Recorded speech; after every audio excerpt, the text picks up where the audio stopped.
नमस्ते सेठ। क्या रे, बच्चा हुआ कि नहीं तेरी बीवी के? अभी नहीं। एक दिन यहाँ ले आना, मंगल की दशा भारी होगी उस पे, हाथ फेरूंगा, हो जाएगा। जी जी। अच्छा।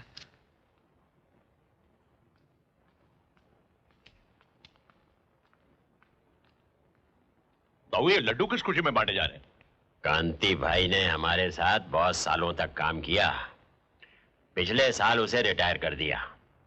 जूनागढ़ में 2 एकड़ जमीन लेके दी, अपने बाल बच्चों के साथ खुशी खुशी वहां रह रहे हैं। चिट्ठी आई थी, पोता हुआ है, कांति भाई का पोता, हमारा पोता। हमने कहा कि इसी खुशी में लड्डू बांट दिए जाएं। ताऊ, आप बहुत बड़ी गलती कर रहे हो। लल्ला! जाओ।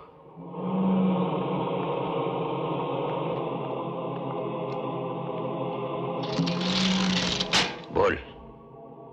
कांति भाई हमारे सब राज जानता है ताऊ, और वो हमारे लिए किसी दिन फांसी का फंदा बन सकता है, और आपने उसे जूनागढ़ में जमीन ले दी।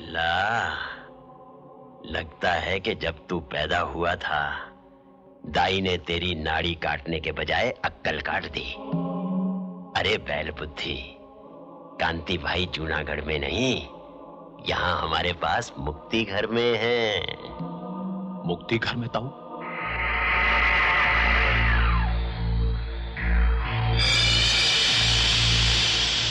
ये है मुक्ति घर। जब हम किसी को रिटायर करते हैं तो वो सीधा ऊपर चला जाता है, उसकी आत्मा ब्रह्मांड में लीन हो जाती है, मोक्ष मिल जाता है उसे। ये है कांति भाई का जूनागढ़। 2 एकड़ जमीन नहीं, 2 गज का खोली। मेरे खिलाफ कुछ करने चला था, यहां लाकर सजा दिया। ये है मुन्ना, मुन्ना कालिया। लगता है कि हाथ में चाकू लेकर पैदा हुआ था। 1 नंबर का चाकूबाज, यूं पेट में चाकू डालकर घुमा देता था। एक बार शनि की दशा में आ गया, मैंने डालकर घुमा दिया।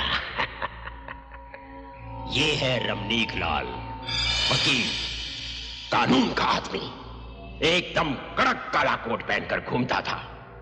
मेरे खिलाफ बहुत बड़ा मुकदमा लड़ रहा था, गाड़ी के नीचे आ गया। और ये रहा हमारा नारायण, मुंडी नहीं है, तूने ही काटी थी ना लल्ला।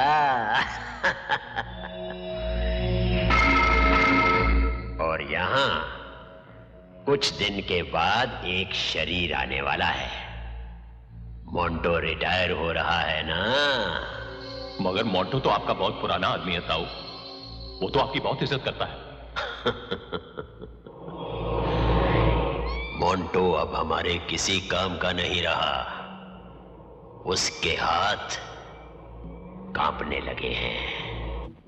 Hello police station. साहब अपन मोंटो बोलता है। कौन मोंटो? ताऊ का आदमी। अपन ताऊ के बारे में कुछ आपको बोलने को मांगता है। हेलो, कहां से बोल रहे हो तुम? सब ये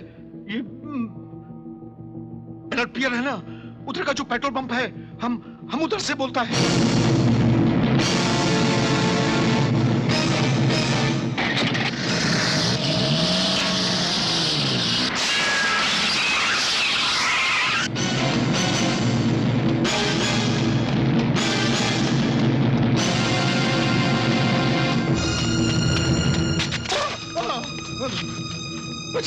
बचा लो मुझको, वो लोग मुझको मार डालेंगे।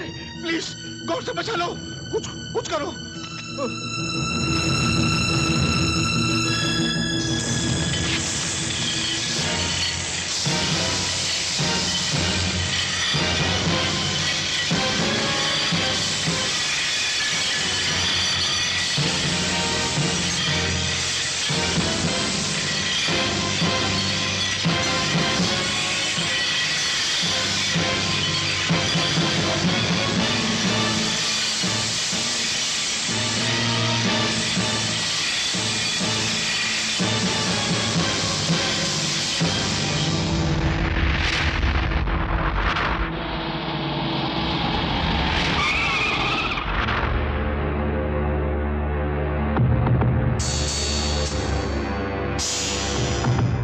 Training want you uncle?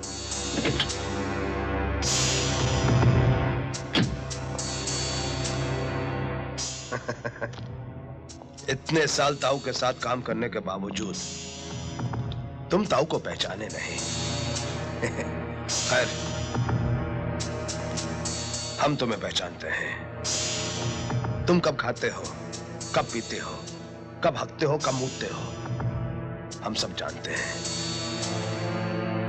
ये इतने सारे लोग जो सामने खड़े हैं ना, ये सब तुम्हें मारने के लिए नहीं है, इन सबको दिखाना है कि ताऊ के खिलाफ, हमारे खिलाफ जाने का अंजाम क्या होता है।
देर कर दी आज तुमने।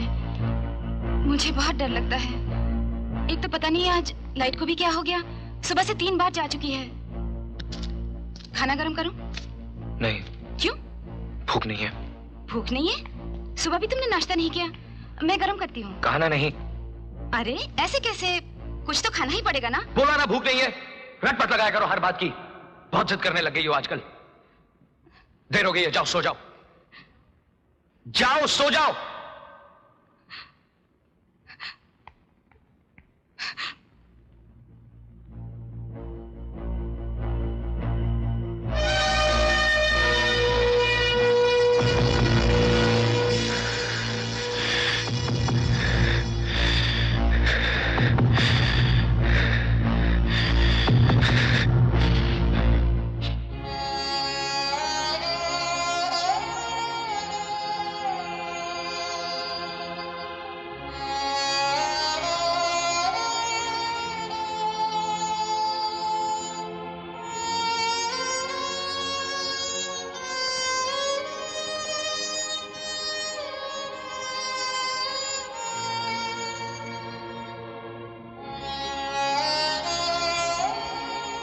सॉरी। नो भैया, आई एम सॉरी। आप परेशान थे, मैंने आपको ज्यादा परेशान किया। क्या परेशानी है आपको? कुछ नहीं।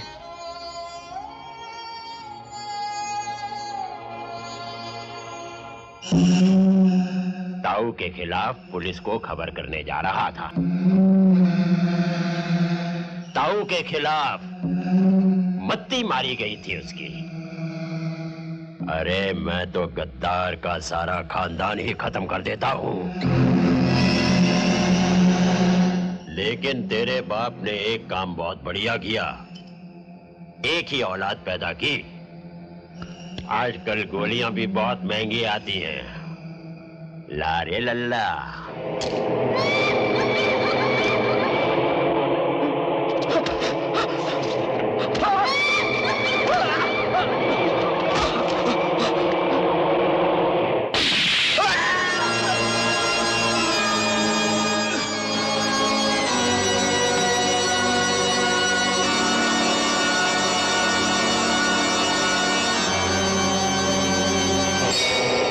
वाह प्रभु वाह, देखा 22 साल का नौजवान था, अभी जिंदगी देखी कहां थी उसने।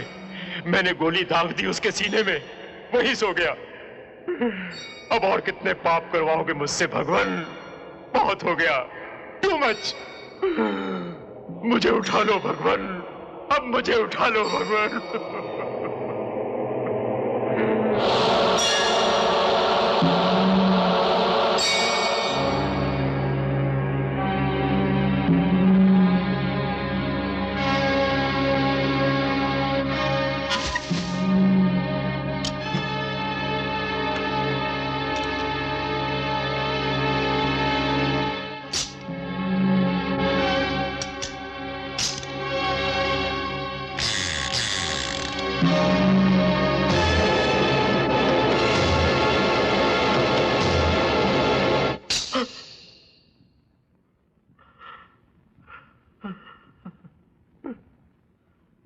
वाह प्रभु, तेरी लीला अपरंपार है।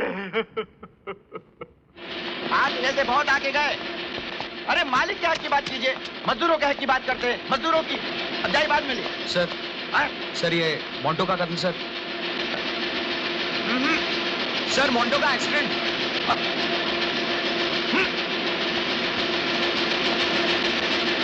सर जब तक पुलिस की फाइनल रिपोर्ट नहीं आ जाती तब तक हम इसे एक्सीडेंट बना के नहीं छाप सकते। सर ये गलत है। पुलिस की इन्वेस्टिगेशन अभी चालू है सर। क्या बता रहे हैं आप? कुछ सुनाई नहीं पड़ रहा है, कुछ समझ में नहीं आ रहा है। सर पुलिस की इन्वेस्टिगेशन मोंटो बाहर आइए, सुनाई नहीं पड़ रहा है। सर ये मोंटो जिसकी बलाट पियर में हत्या हुई, इसकी इंक्वायरी अभी तक चालू है। फिर हम इसे एक्सीडेंट कैसे बना सकते हैं? अरे भाई जो है वही दिखा रहे हैं ना। बेवड़ा था, बेवड़े की गाड़ी के नीचे आ गया, और क्या? सर ये एक्सीडेंट नहीं मर्डर है। मेरा मतलब जब तक ये इंक्वायरी चालू है तब तक हम तब से खामखा इस बात को खींचे जा रहे हैं, समझे आप? कमिश्नर देशमुख से मेरी डायरेक्ट बात हो चुकी है और आप बकवास किए जा रहे हैं। क्या मतलब? क्या मतलब? ये अखबार कौन चलाता है, मैं या आप? आप जाके अपना काम कीजिए, समझे आप?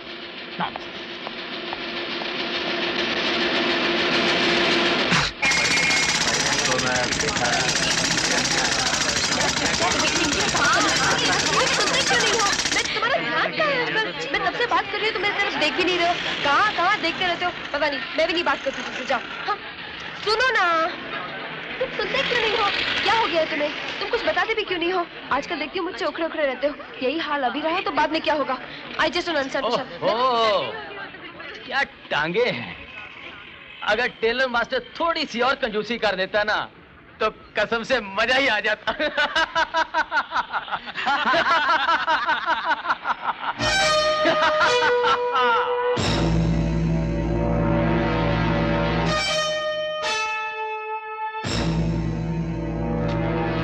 जाने दो ना।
स्टेशन का अंदर लफड़े का कंप्लेंट तो बहुत देखा, लफड़ा पहली बार अंदर देख रहा हूं।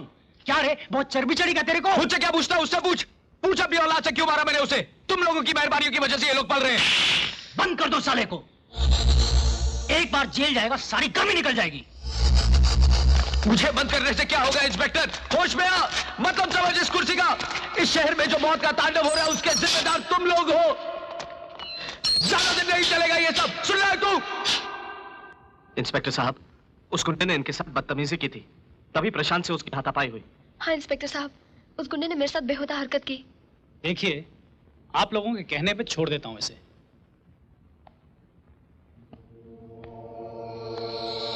समझा देना इसे, अगली बार गुंडागर्दी की ना तो 2-4 महीने के लिए अंदर जाएगा। साइन कर यहां पे।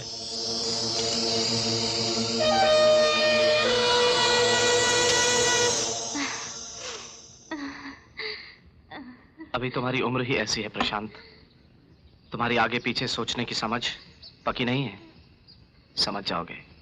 मैं कुछ परवाह नहीं करता सर। मोंटो का कत्ल मैंने अपनी आंखों से देखा है। उसे भरत आचार्य ने इतनी बेरहमी से, मैं कुछ भुला नहीं पा रहा हूं सर। मैं खुद से आंखें नहीं मिला पा रहा हूं सर। ये बात अंदर ही अंदर मुझे खाई जा रही है।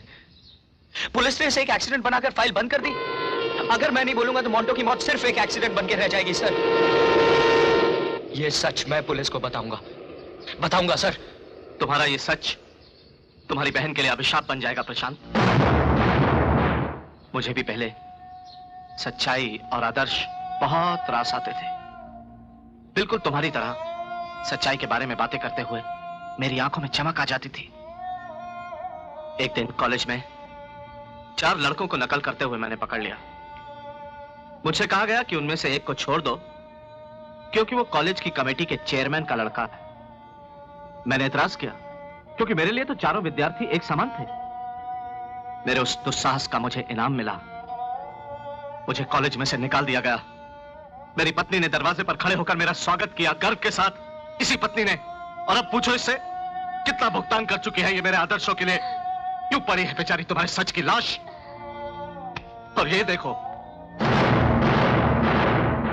मैं इन्हें बेचने जा रहा था ताकि 4 गोलियां खरीद सकूं जिससे मेरी पत्नी की तकलीफ कम हो जाए। इससे बड़ा सच तो नहीं हो सकता ना। आप मुझे सच की ये पहचान बता रहे हैं सर? तो फिर क्या मतलब है उस पाठ का जो आपने मुझे सिखाया था? आप ही ने तो मेरी जिंदगी की बुनियाद में संस्कारों की ईंटें रखी थी सर। क्या वो सब झूठ था, फरेब था?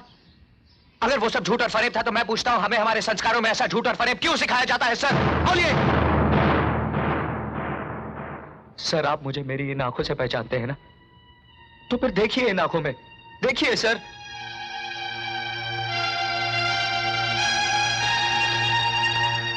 बस तेरी सहन शक्ति का बांध टूट गया है प्रशांत। लेकिन जिस रास्ते पर तू चल रहा है वो आग का रास्ता है। ए, कहां जा रहा है? मुझे देशमुख साहब से मिलना है। साहब लंच कर रहे हैं, तुम नहीं मिल सकते। मुझे अभी मिलना है। चलो बाहर। प्रशांत वर्मा नाम है मेरा। मैं नवक्रांति का सब एडिटर हूं। सर मैं आपको एक कत्ल के बारे में कुछ बताना चाहता हूं। मात्रे तुम लोग जाओ। किस कत्ल की बात कर रहे हो तुम? मोंटो, प्लाट पियर पे जिसकी लाश मिली थी, उसका कत्ल भरत आचार्य ने किया है। मैं वहां मौजूद था सर। हाँ, मगर कत्ल के केस में एक चश्मदीद गवाह की क्या भूमिका होती है ये समझते हैं आप? मैं सब समझता हूं। मैं कोर्ट में भी बोलूंगा। मुझे किसी की परवाह नहीं है। प्रशांत जी, हमें बड़ी खुशी हुई कि आप जैसे नौजवान आज भी इस शहर में मौजूद हैं जिनमें पुलिस की मदद करने का जज्बा है। हमें अपनी कार्रवाई करने दीजिए, आपको बयान के लिए बुला लिया जाएगा।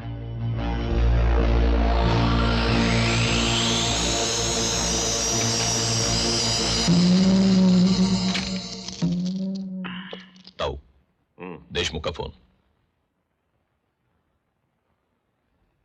हाँ देशमुख साहब जी।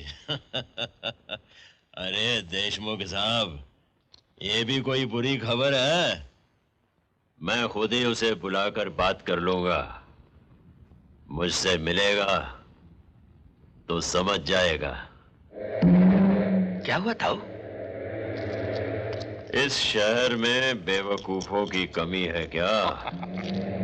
बेचारा प्रशांत। कौन आप लोग? क्या कर रहे हो? छोड़ो मुझे, छोड़ो।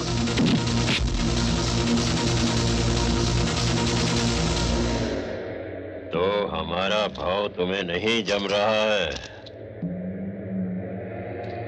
सीधे से कहो ना मसूद भाई, हमें पिछवाड़ा दिखा रहे हो?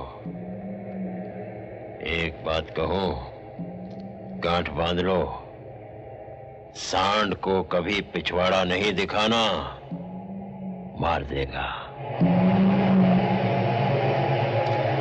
पांडे जी, खेल में अपनी चाल के साथ साथ दुश्मन की चाल पे भी नजर रखनी चाहिए। जरा सा ध्यान चूका कि 1 2 3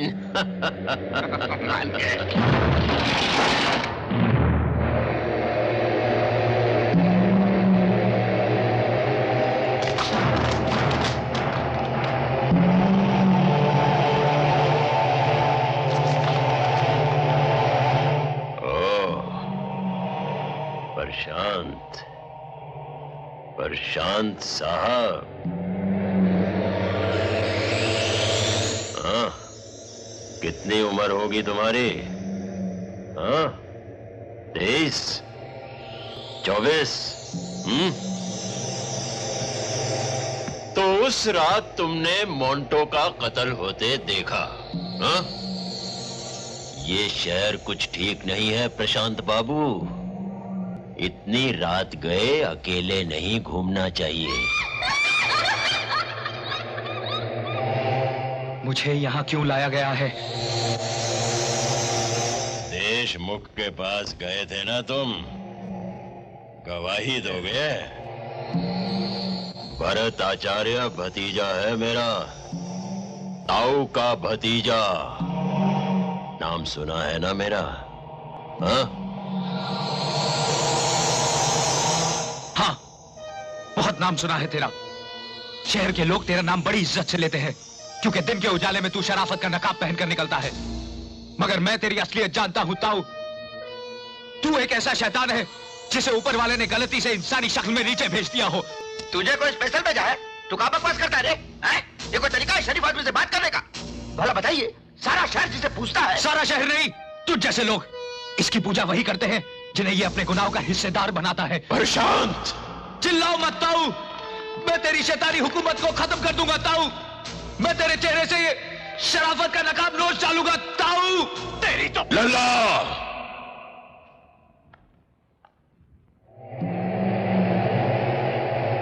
लल्ला, नए खून में इतनी गर्मी तो होनी ही चाहिए। जब तक बैल की नाक में नकेल न पड़े, वो सूजे की धार नहीं पहचानता।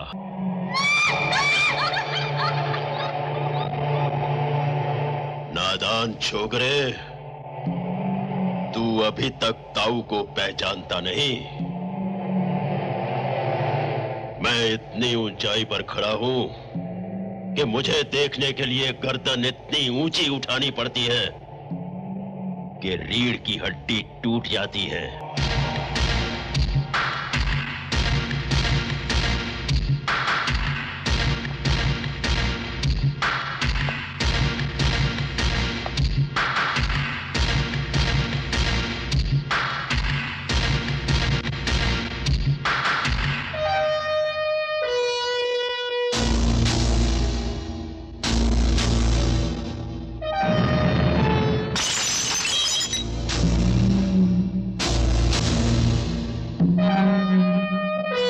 इसे गौर से देख ताऊ, कितने टुकड़े हो चुके हैं इसके, जबकि मैंने इसे सिर्फ इतनी ऊंचाई से फेंका है। और तू तो बहुत ऊंचाई पर खड़ा है, बहुत ऊंचाई पर।